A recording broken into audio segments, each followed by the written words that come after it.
The dust cloud on the horizon was the only warning Violet Walsh had before her entire world changed. She squinted against the harsh Texas sun, clutching her meager possessions tighter as the stagecoach disappeared behind her, leaving her stranded in the tiny town of Copper Creek in the summer of 1878. The promise of work had brought her west, desperation had made her brave. Violet was 22, alone, and down to her last $3. Her chestnut hair was pulled back in a practical bun. Her blue calico dress faded from too many washings, but she stood tall as she surveyed the dusty main street. The telegram had promised housekeeping work at the local hotel, but when she arrived, the owner looked at her with pitying eyes. "That position was filled 2 weeks ago, miss. The telegram must have been delayed. I'm awful sorry you came all this way for nothing." Panic rose in her throat, but Violet swallowed it down. She'd survived worse than this. After losing her parents to influenza and her home to unpaid debts, she'd learned that survival required both grit and grace. "Is there any other work available in town?" she asked, voice steady despite her racing heart. The hotel owner scratched his beard. "You might try the general store. Old man Peterson mentioned needing help." But Peterson needed a strong back for hauling supplies, not a slender young woman with delicate hands. The saloon offered her work, but Violet recognized the nature of that position immediately from the owner's leering gaze. She'd starve before she'd sell herself. By sunset, Violet sat on a bench outside the general store, watching the last golden rays paint the wooden buildings. Her stomach growled, reminding her she hadn't eaten since morning. She'd have to spend precious coins on a meal and find somewhere to sleep for the night. Tomorrow, she'd have to figure out how to get to the next town. A commotion down the street caught her attention. A man on horseback was arriving, a small boy seated in front of him. Even from a distance, Violet could see the exhaustion in the man's posture and the dirt coating both riders. The horse looked nearly as tired as its master. The pair dismounted outside the general store, the man lifting the boy down with careful hands despite his obvious fatigue. As they approached, Violet got her first clear look at them. The man was tall, broad-shouldered, with dark hair beneath a worn Stetson. His face was weathered, with several days' worth of beard shadow, but his eyes were kind despite the weariness in them. The boy couldn't have been more than 5 or 6, with the same dark hair as his father but rounder cheeks, still holding on to baby fat.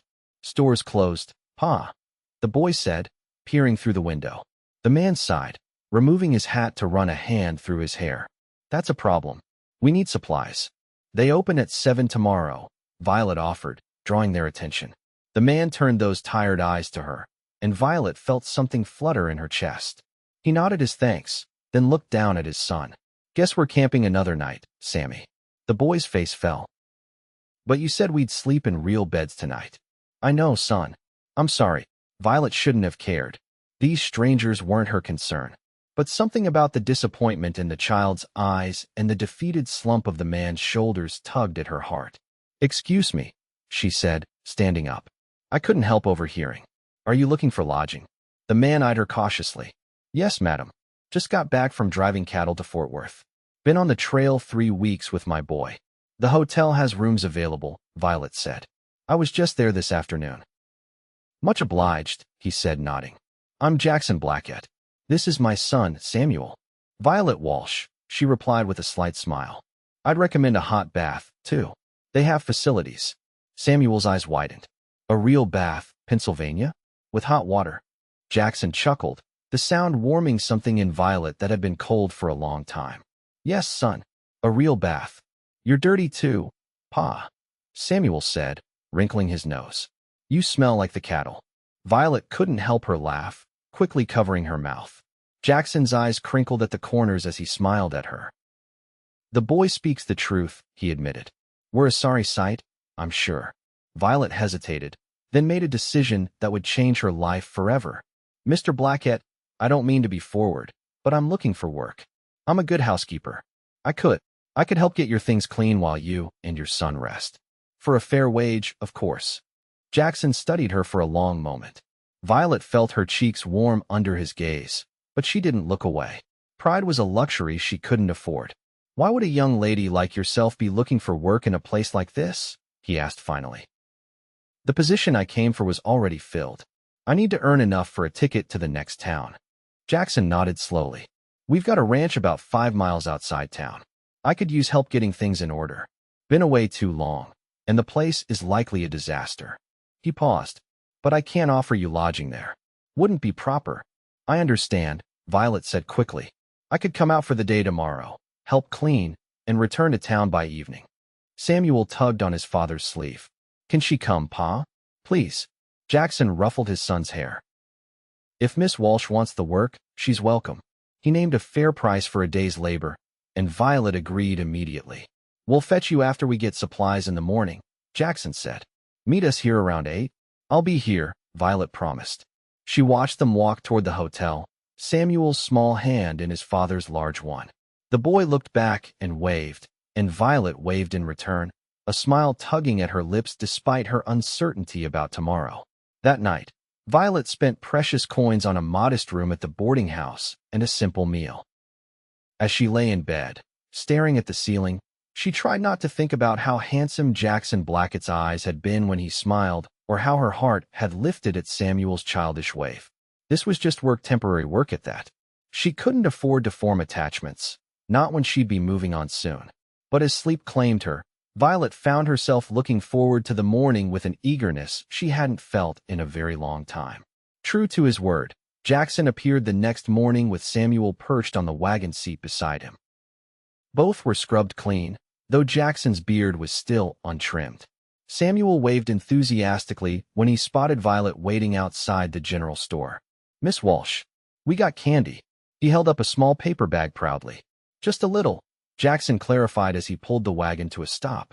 A reward for being brave on the trail. Violet smiled. That sounds well-deserved. Jackson jumped down and offered her a hand up to the wagon seat. His palm was calloused and warm against hers, the touch sending an unexpected tingle up her arm. She settled beside Samuel, who immediately offered her a peppermint stick. No thank you, she said. That's your special treat.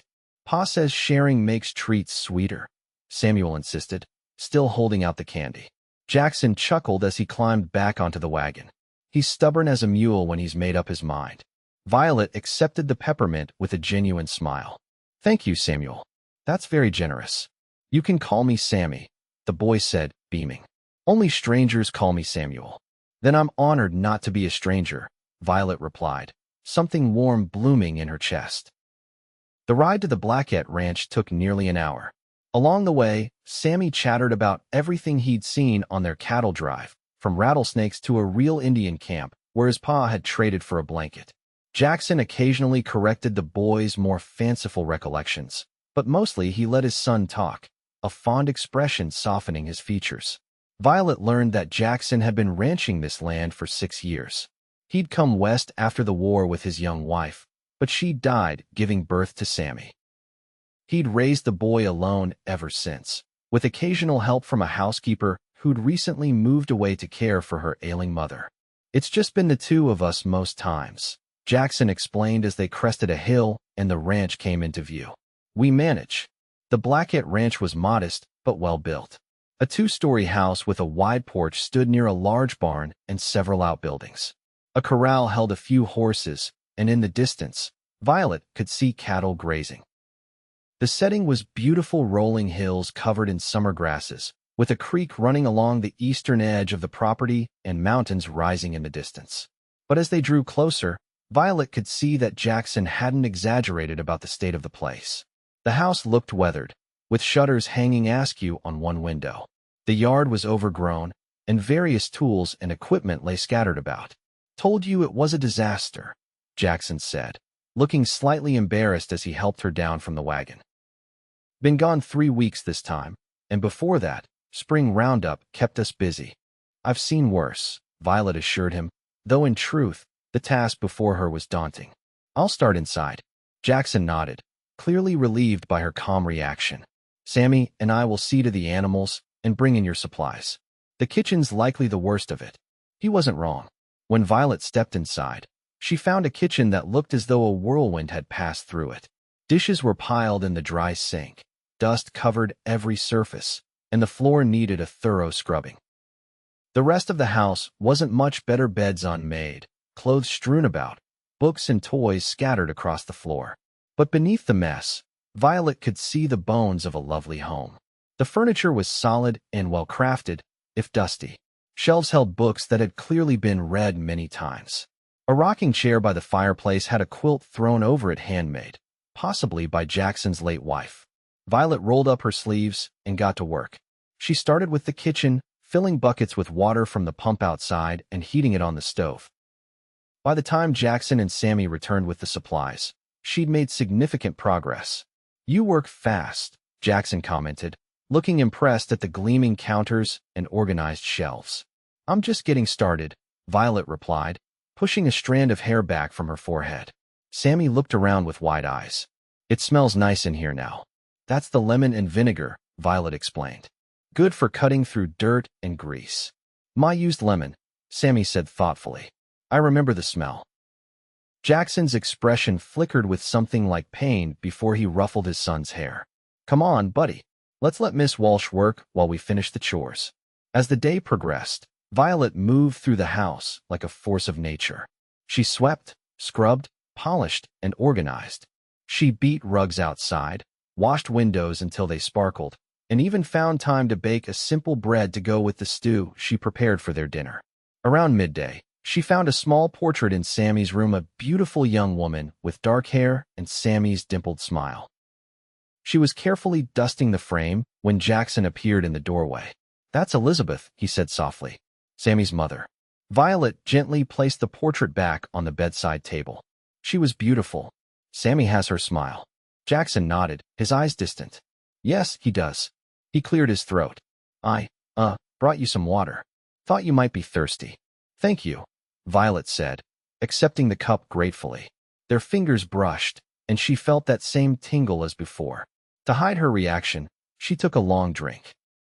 "You've done more in a few hours than I could have managed in days," Jackson said, looking around the now tidy room. "It's what I do," Violet replied simply. "Or what I did before." She trailed off, not wanting to burden him with her troubles. "Before," he prompted gently. Violet hesitated, then decided the truth was simplest. "Before my parents died and our house was sold to pay debts. I've been working where I can ever since." Jackson's expression softened with understanding. "I'm sorry for your loss. It's not easy being alone in the world." "No," Violet agreed. "It's not." They stood in silence for a moment, something unspoken passing between them. The moment was broken by Sammy's excited voice from downstairs. "Pa, I found my missing toy soldier." Jackson smiled. "Better go see this miracle. Take your time with the rest, Miss Walsh. No need to wear yourself out." But Violet did wear herself out, determined to earn every penny of her wage. By the time evening approached, the house was transformed. Everything gleamed, smelled fresh, and was in its proper place. The beds were made with clean linens, the floors shone, and even the windows sparkled in the late afternoon sun. In the kitchen, the stew simmered on the stove, filling the house with a savory aroma that had Sammy appearing frequently to ask when dinner would be ready. Violet had just taken the bread from the oven when Jackson came in from his chores. "Something smells amazing," he said, removing his hat. "You didn't have to cook for us, Miss Walsh." "It seemed efficient while I was here," Violet replied. "And please, call me Violet." "Violet," he repeated, her name sounding different in his deep voice. "Then you must call me Jackson." She nodded, suddenly shy under his appreciative gaze. "Dinner's ready whenever you and Sammy are." "I'll get cleaned up and fetch him," Jackson said. Dinner was a lively affair, with Sammy chattering about his day and all the treasures he'd rediscovered now that his room was organized. Jackson was quieter, but his eyes remained on Violet more often than not, making her cheeks warm. "This is the best stew ever," Sammy declared, reaching for another piece of bread. "Even better than Mrs. Miller made. The previous housekeeper," Jackson explained. "And he's right. This is delicious." "Just a simple recipe," Violet demurred, pleased nonetheless. After dinner, Jackson insisted on washing the dishes himself. "You've done more than enough today," he said firmly. "Sit and rest while I take care of this." Sammy tugged on Violet's hand. "Will you read to me? Pa says I can have one story before bed." Violet looked to Jackson, who nodded. "Go ahead. I've got this." So Violet found herself in the rocking chair by the fireplace, Sammy nestled against her side as she read from a book of fairy tales. The boy's eyes grew heavy as she read, his small body relaxing against her. By the time she finished the story, he was nearly asleep. "She reads good, Pa," Sammy murmured when Jackson came to take him to bed. "Better than you." Jackson laughed softly. "I don't doubt it, buddy." He lifted his son into his arms with practiced ease. "Say good night to Miss Violet." "Good night, Miss Violet," Sammy said sleepily. Then, his eyes opening a bit more, he asked, "Will you come back tomorrow?" Violet hesitated, looking at Jackson. They hadn't discussed anything beyond today. "It's getting late," Jackson said. "Miss Violet needs to get back to town." "But she could stay," Sammy protested, more awake now. "Mrs. Miller stayed sometimes." Mrs. Miller was 65 years old, Jackson reminded him gently. "It's different." Sammy's lower lip trembled. "But I like having Miss Violet here. She feels like Mama." The words hung in the air, charged with emotion. Violet felt her heart constrict at the innocent observation. Jackson's expression was unreadable as he looked from his son to her. "She feels like Mama, Pa," Sammy repeated, eyes wide and earnest. "Let's keep her here." "Sammy," Jackson began, clearly uncomfortable. "Please, Pa. She makes the house nice and cooks good and reads stories." Jackson cleared his throat. "Miss Violet has her own plans, son. We can't just keep people." "But she doesn't have a home," Sammy said with a child's blunt honesty. "You said she's looking for work." "We have work." Violet stood, her cheeks burning. "Sammy, your father's right. I need to get back to town. But thank you for such a nice compliment. I've enjoyed meeting you very much. Will you come back?" Sammy asked, his voice small. Violet looked at Jackson, unsure how to answer. The air between them seemed to thicken with unspoken words. "I could use help again tomorrow," Jackson said finally. "If you're willing. There's still the barn to organize, and I'd pay you the same wage." Relief and something like happiness flooded through Violet. "I'd be glad to come back." Sammy beamed. "See, Pa? She wants to stay." "For the day," Jackson clarified, though his eyes held Violet's a moment longer than necessary. "Now it's bedtime for you, young man." While Jackson put Sammy to bed, Violet gathered her things. The wagon ride back to town would take nearly an hour, and darkness was falling. She couldn't deny a flutter of disappointment that she had to leave the cozy house and return to her lonely room at the boarding house. When Jackson returned, he found her waiting by the door. "He's asking for you," he said. "Wants to say goodnight properly." Violet followed him upstairs to Sammy's room. The boy was tucked into bed, his dark hair tousled against the pillow. His eyes brightened when he saw her. "Will you tuck me in, Miss Violet?" Like a mama would. The simple request nearly broke her heart. Violet sat on the edge of the bed and pulled the covers up to Sammy's chin, smoothing them carefully. On impulse, she leaned down and kissed his forehead. "Sleep well, Sammy," she whispered. "I'll see you tomorrow." "Promise?" he asked. "Promise." As Violet straightened, she caught Jackson watching from the doorway, his expression soft and thoughtful. Their eyes met over Sammy's bed, and something passed between them, a shared tenderness for this child, a mutual understanding of loss and loneliness.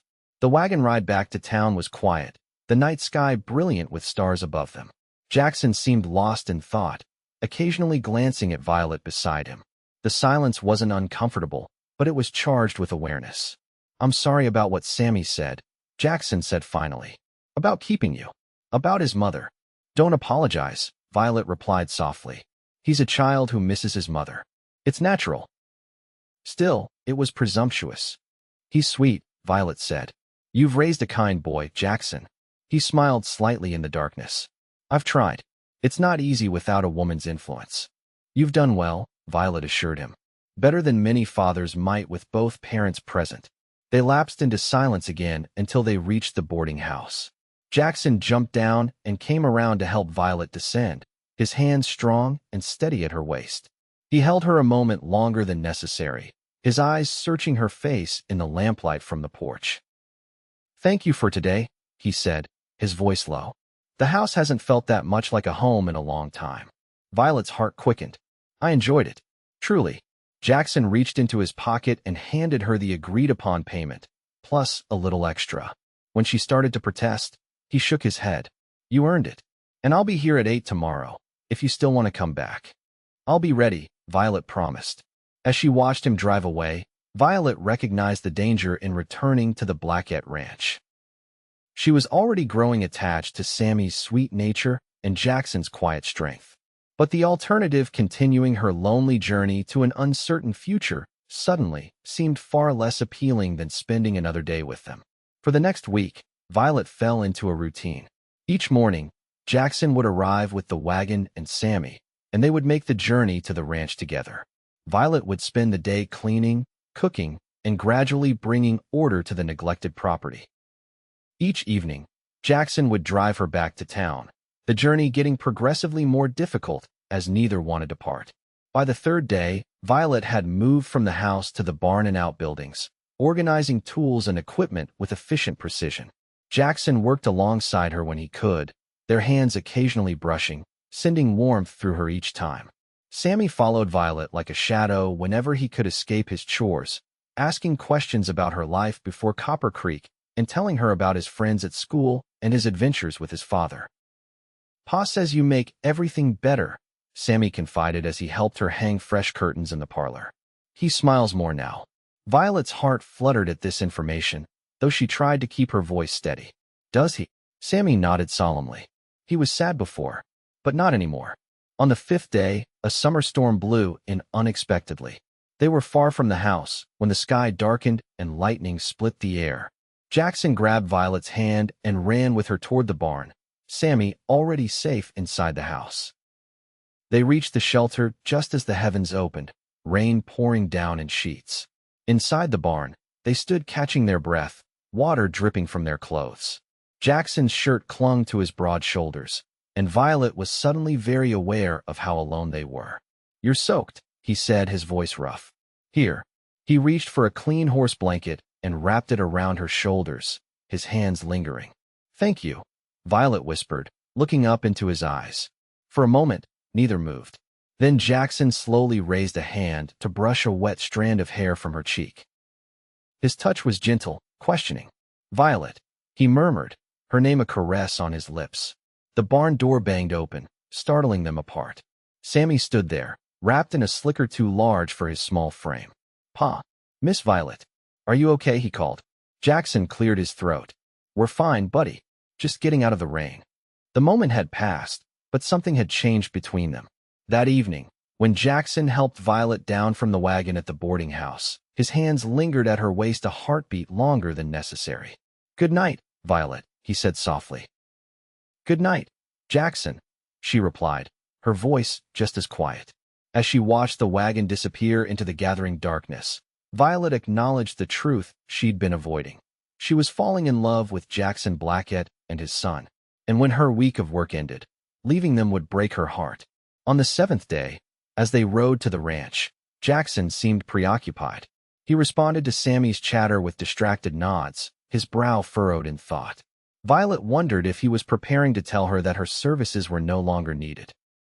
The house was spotless now, the barn organized, the pantry stocked with preserved foods she had prepared. When they arrived, Sammy ran off to check on a nest of kittens he'd discovered in the barn, leaving Violet and Jackson alone by the wagon. "Violet," Jackson began, removing his hat and turning it in his hands. "I need to talk to you about something." Her heart sank. "Of course. This past week." He paused, seeming to search for words. "Having you here has meant a lot. To Sammy, obviously, but to me as well." Violet held her breath, afraid to hope. "I know you're planning to move on, find work elsewhere," Jackson continued. "But I'd like to offer you a position. A permanent one, as our housekeeper." He rushed on before she could respond. "The pay would be fair, and you'd have your own room. It's small but private. Sunday would be your day off, and I'd drive you to town for church if you wanted." Violet's emotions warred within her. A permanent position meant security, something she hadn't had in years. It meant staying near Sammy, watching him grow, near Jackson, but as his housekeeper, nothing more. "It's a generous offer," she said carefully. "But," Jackson prompted, watching her face. "But I'm not sure it would be wise." At his confused expression, she explained, "Sammy already thinks of me as a maternal figure. If I stayed, those feelings might deepen.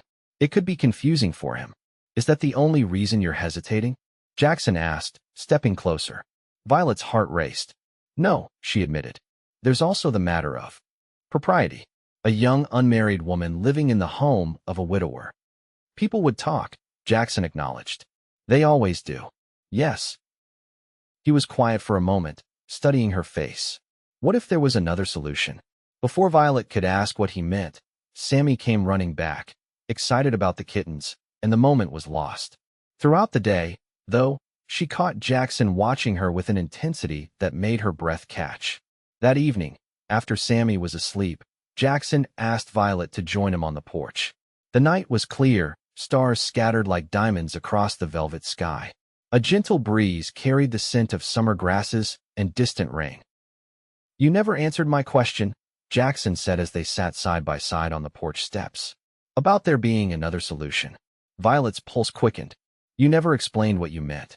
Jackson turned to face her, his expression serious in the moonlight. Violet, I know we've only known each other a short time. But sometimes you just know when something's right. He took a deep breath. The truth is, I don't want you here just as a housekeeper. Sammy wasn't wrong when he said you feel like family. Jackson, let me finish, please, he said gently. When Elizabeth died, I thought that part of my life was over. I never expected to feel this way again. But then you stepped into our lives, and suddenly the house feels like a home again. Sammy is happier than I've seen him in years. And he reached for her hand. I find myself thinking about you from the moment I wake until I fall asleep at night. Violet's eyes filled with tears. I feel the same, she whispered. But I'm afraid. Of what? Of believing in something this good, only to lose it. I've lost so much already. Jackson's hand tightened around hers. I can't promise that nothing bad will ever happen. Life doesn't work that way. But I can promise that as long as I'm breathing, I'll do everything in my power to make you happy. He paused. I'm asking if you'd consider becoming more than our housekeeper, Violet. I'm asking if you'd consider becoming my wife. Sammy's mother. Violet's breath caught in her throat. Are you certain? It's so soon. I've never been more certain of anything, Jackson said firmly. I love you, Violet Walsh. I think I started falling for you the moment you offered to clean our dirty clothes and didn't run screaming when you saw the state of our house. A laugh bubbled up through Violet's tears. It was rather frightening. Terrifying, Jackson agreed with a smile. Then, serious again, I don't expect an answer right away. Take all the time you need to think about it. But Violet didn't need time. In her heart, she already knew her answer. Yes, she said simply. Jackson stared at her. Yes. Violet nodded, her smile breaking through like sunshine. Yes, I'll marry you, Jackson Blackett. The joy that transformed his face was beautiful to behold. Jackson pulled her into his arms, holding her close as if afraid she might disappear. When he finally drew back, his eyes were suspiciously bright. May I kiss you? He asked, his voice rough with emotion. Please, Violet whispered. His lips met hers gently at first, then with growing passion as she responded. His arms tightened around her, and Violet felt as though she'd finally found her way home after a long, lonely journey. When they parted, breathless, Jackson rested his forehead against hers. We should tell Sammy in the morning, he said. He'll be ecstatic. Are you sure he'll accept me? Violet asked, a trace of anxiety in her voice. As his mother, I mean. Jackson smiled. He's the one who suggested keeping you in the first place, remember? Trust me, he'll be thrilled. They sat together under the stars for a long time, planning their future, sharing stories of their pasts, learning each other in the way of new lovers. When it grew late, Jackson drove Violet back to town for the last time. Tomorrow, he promised as he helped her down from the wagon, I'll speak to the preacher about the wedding. How soon do you want to marry? How soon can we? Violet asked, smiling up at him. Jackson laughed, the sound joyful in the quiet night. A week? 2 at most. I don't want to wait any longer than necessary. A week sounds perfect, Violet agreed. He kissed her once more, tenderly, before reluctantly letting her go. Sweet dreams, my love. Tomorrow begins our new life together. As promised, Jackson told Sammy the news over breakfast the next morning. The boy stared at them with wide eyes as Jackson explained that he had asked Miss Violet to marry him, to become Sammy's new mother and a permanent part of their family. Really? Sammy whispered, looking from his father to Violet. You're going to be my ma? Violet nodded, her heart in her throat. If that's all right with you, Sammy. For a moment, the boy said nothing, his expression serious as he considered this momentous change. Then he launched himself from his chair and threw his arms around Violet's neck. I knew it, he crowed. I told Pa we should keep you here. I knew you were supposed to be my ma. Violet held him close, tears of happiness spilling down her cheeks. Over Sammy's head, her eyes met Jackson's, and the love she saw there filled all the empty spaces in her heart. News of their engagement spread quickly through the small community. Some eyebrows were raised at the speed of the courtship, but most people who saw them together understood. There was a rightness to their union that was obvious to anyone with eyes to see. The town's seamstress helped Violet create a simple but beautiful wedding dress of ivory silk. The general store owner's wife insisted on baking the wedding cake as her gift. Even the hotel owner who had delivered the disappointing news of the filled position on Violet's first day in town offered the hotel's dining room for the wedding breakfast. True to Jackson's word, they were married just 9 days after his proposal. The tiny church was filled with people from town and neighboring ranches, all gathered to witness the union of the quiet rancher and the brave young woman who had arrived with nothing but hope and determination. Violet walked down the aisle alone, her bouquet of wildflowers trembling slightly in her nervous hands. But when she saw Jackson waiting for her at the altar, Sammy standing proudly beside his father in his Sunday best, all nervousness fled. This was right. This was home. Dearly beloved, the preacher began, his voice carrying through the hushed church. We are gathered here today to join this man and this woman in holy matrimony. The ceremony was simple and heartfelt.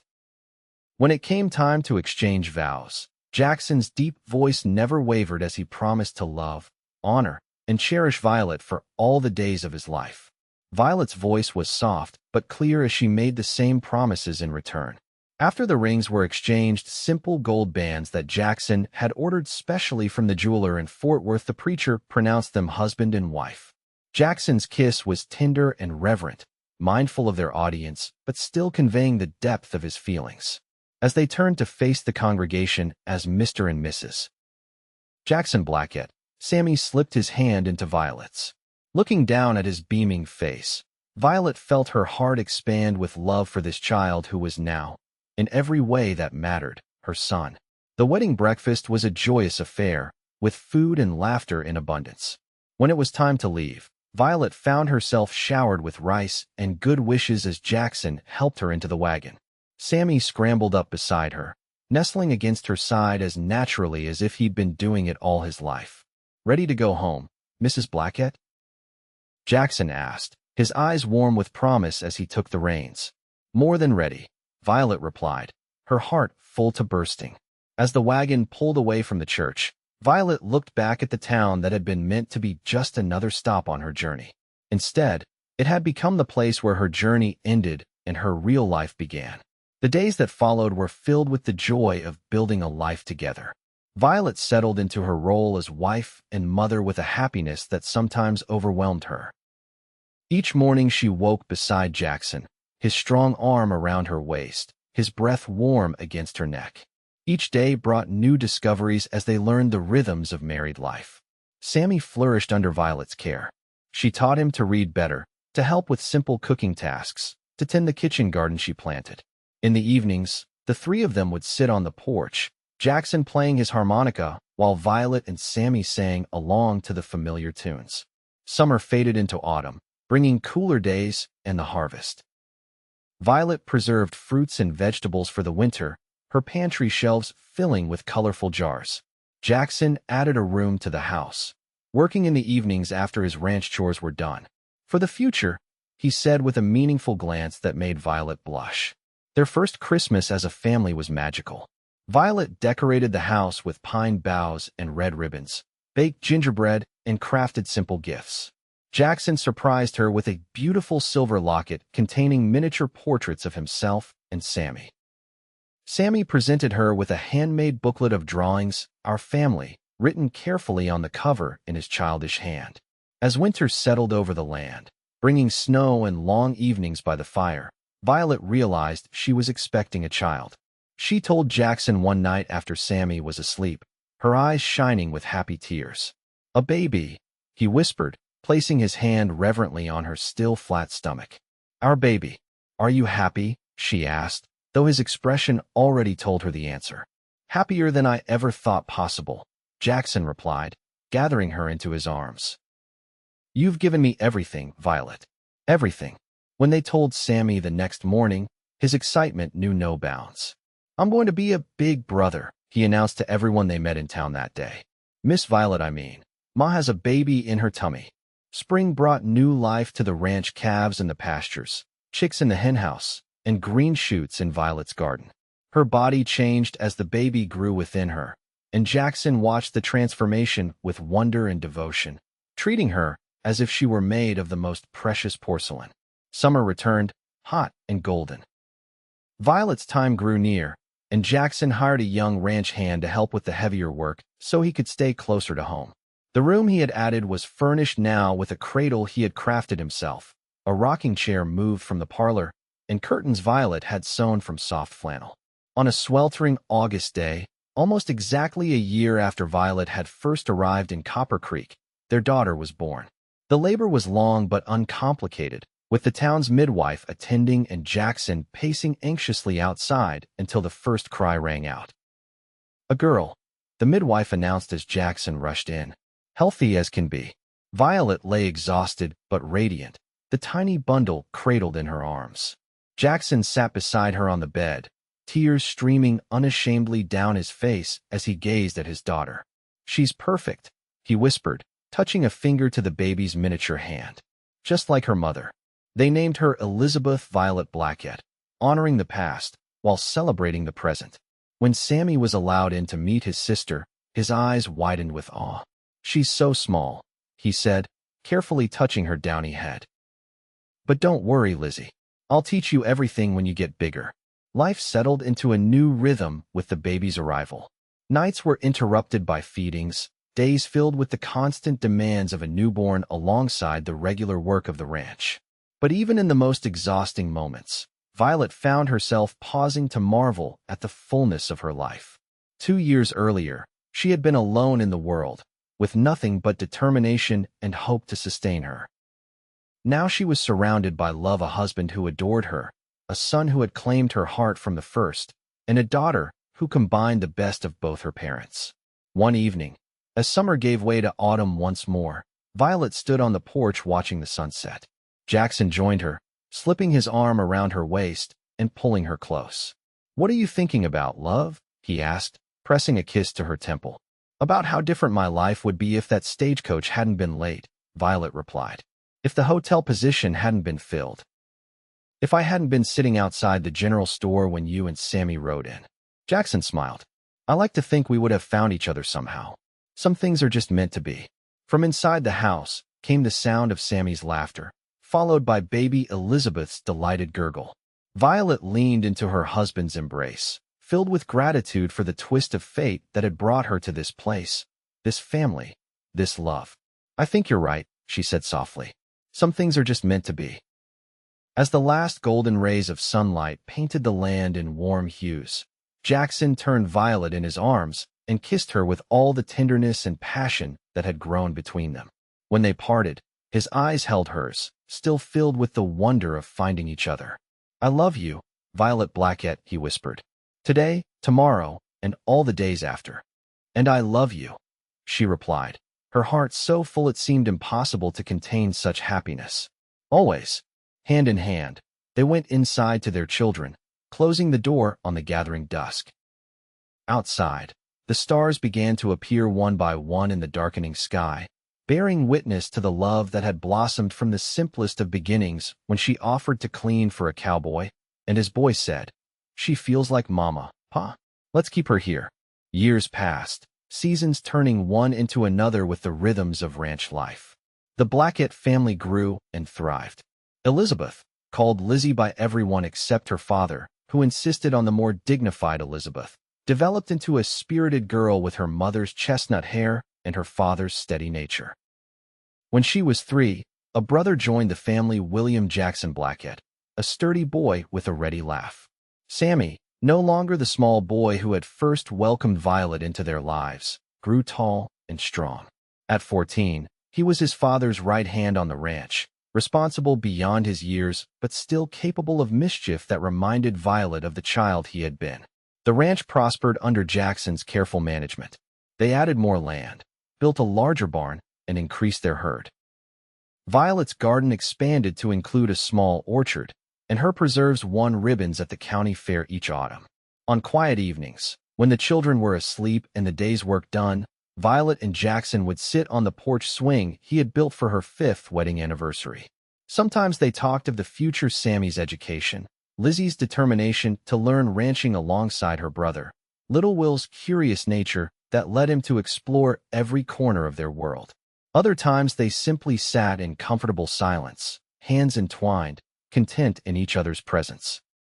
One such evening, as they watched a meteor shower streak across the velvet sky, Jackson turned to his wife with the same wonder in his eyes that had been there from the beginning.